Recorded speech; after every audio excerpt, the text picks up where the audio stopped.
Hello, girls and boys. Welcome to Storytime Fun. We hope you enjoy it. Today's story is a Berenstain Bears story called The Berenstain Bears and the Double Dare, written by Stan and Jan Berenstain. It was one of those days in bear country when everything was going so well, you just knew that any minute something was bound to go wrong. Papa Bear was off chopping wood in the forest. Mama Bear was putting in some tomato plants. Brother Bear was working on a tangled fishing line. And Sister Bear was running up the front path as upset as she could be. "Mama! Mama!" she shouted. "What is it, sweetie?" asked Mama. They took. Sister was so angry she could hardly speak. "Calm down, dear," said Mama, "and tell us what happened." "Some big cubs at the playground took my jump rope and won't give it back," Sister said. Mama wanted to hear more, but Brother had heard quite enough. He just knew it was those troublemakers, Too Tall Grizzly and his gang, bothering smaller cubs again. So off he stalked, heading straight for the playground. Not only were Too Tall and his gang still there, but Too Tall was jumping with Sister's rope.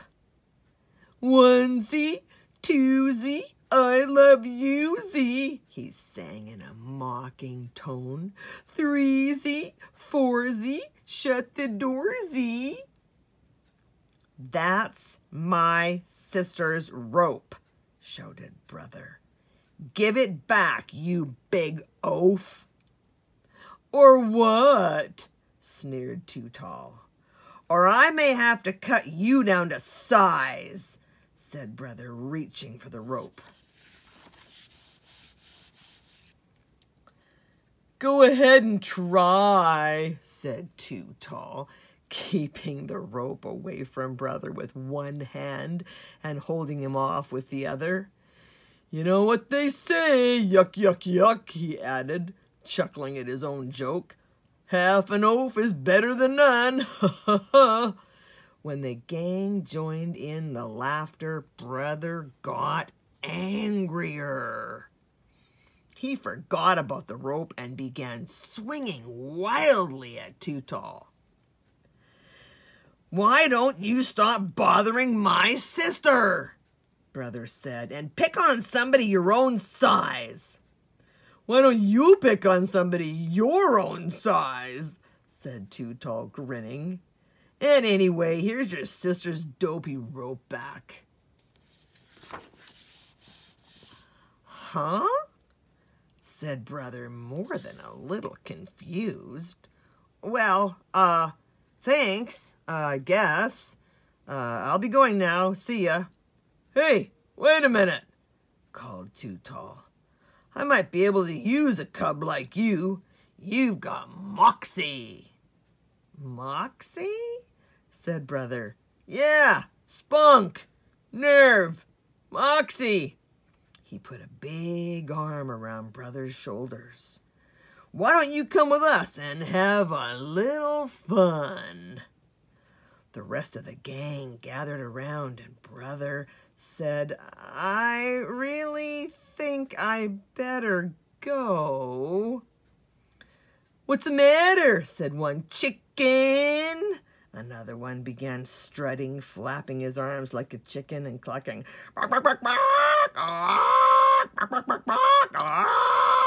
Pretty soon the whole gang was strutting and clucking all over the place.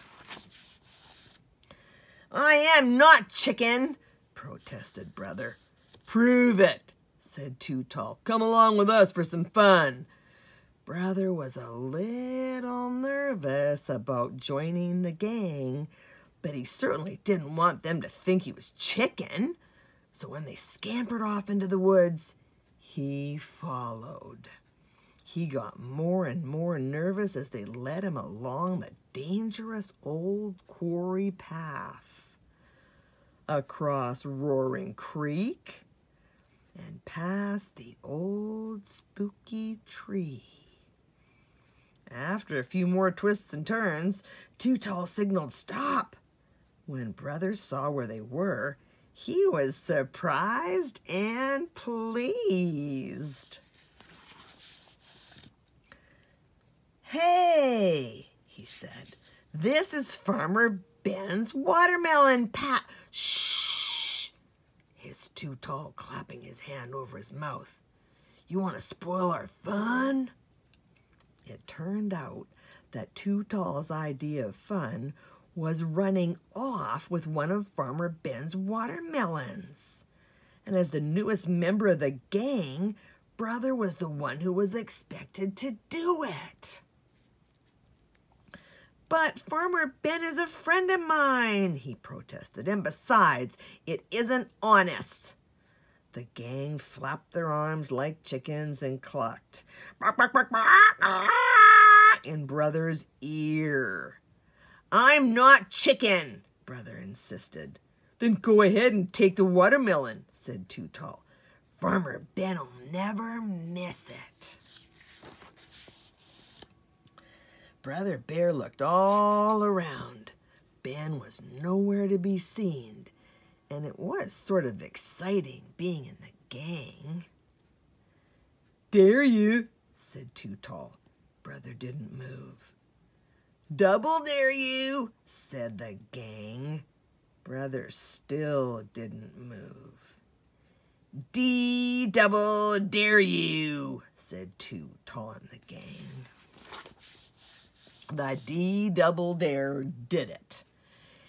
Ever so quietly, ever so carefully, Brother Bear crept through the tall grass, through the fence, and past the no trespassing private property sign, and picked out the biggest, fattest, greenest watermelon in the patch. Then he broke off the stem, picked it up, and... "Gotcha, you thieving varmint!" shouted a voice. Too Tall and his gang ran away, leaving Brother Bear holding the watermelon. Farmer Ben had been hiding in the cornfield. When he saw who it was he had by the collar, he was almost as surprised as Brother. "Brother Bear, what in the world are you doing with that watermelon stealing Too Tall?" At first, Brother was so ashamed he couldn't answer. But then the whole story came tumbling out. How he got Sister's rope back, and how they called him chicken, and how they double dared him. "Well," said Ben as they walked through his chicken yard, "chickens aren't very bright, but they're too smart to do something stupid just because somebody calls them chicken." "I guess so," admitted Brother. Just ahead was the meadow where Ben's sheep were grazing. One of them, a large ram, took it into his head to start running. And run he did, straight for the highway. "Your sheep are headed for the highway, Ben," cried Brother. "Don't worry," said Ben. "Shep, my old sheepdog, will take care of 'em." Shep raced ahead and cut the sheep off before they got there. "Sheep are like that," said Ben. "Follow a leader anywhere, off a cliff if that's what the leader decides. Some folks are like that too. Follow the leader wherever he goes, across a highway, over a cliff, to the edge of my watermelon patch." He looked at Brother, and Brother knew exactly what he was talking about. "And speaking of watermelon, how about having a nice, sweet, juicy slice with me?" "Could we?" asked Brother. Sure, said Ben, cutting a big center slice in half. And remember, this one is a good one. Being part of a group is okay, and maybe even having a leader, but you always have to think for yourself, especially about important things like what's right and what's wrong, and what's safe and what's dangerous. I'll remember, Ben, said Brother, and thanks for the watermelon. Brother decided to head home by way of the highway.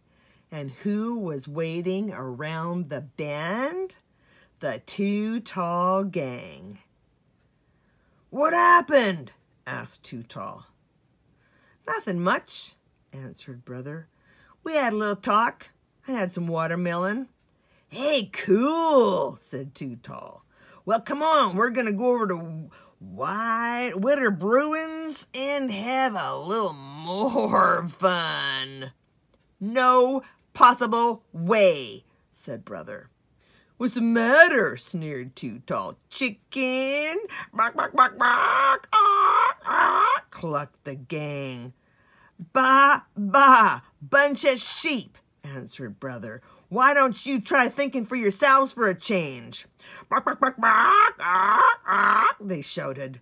Bah, bah, bunch of sheep, Brother shouted back. But the cubs' shouting was interrupted by another noise. The sound of somebody crashing out of the woods. He looked a lot like Too Tall, but was much, much bigger. It was Too Tall's papa, 2-Ton Grizzly. What's up, Pop? Asked Too Tall. What's up? Growled 2-Ton. Is a little phone call I had from Farmer Ben about you. And, he added as he turned to the gang, if I hear about any more shenanigans, all your parents are going to hear from me. Now get on home.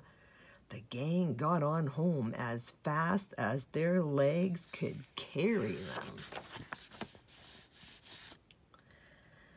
Hi, said Brother to Sister when he got back to the treehouse. Here's your jump rope. Oh, thank you, she said. How did you ever get it back from that awful Too Tall and his gang? Brother shrugged. I asked them for it, and they gave it back.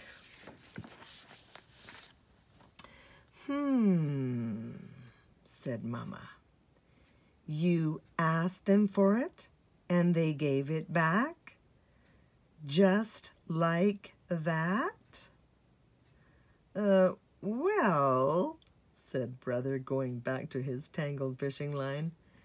Not exactly just like that. That's it for today. We'll see you next time.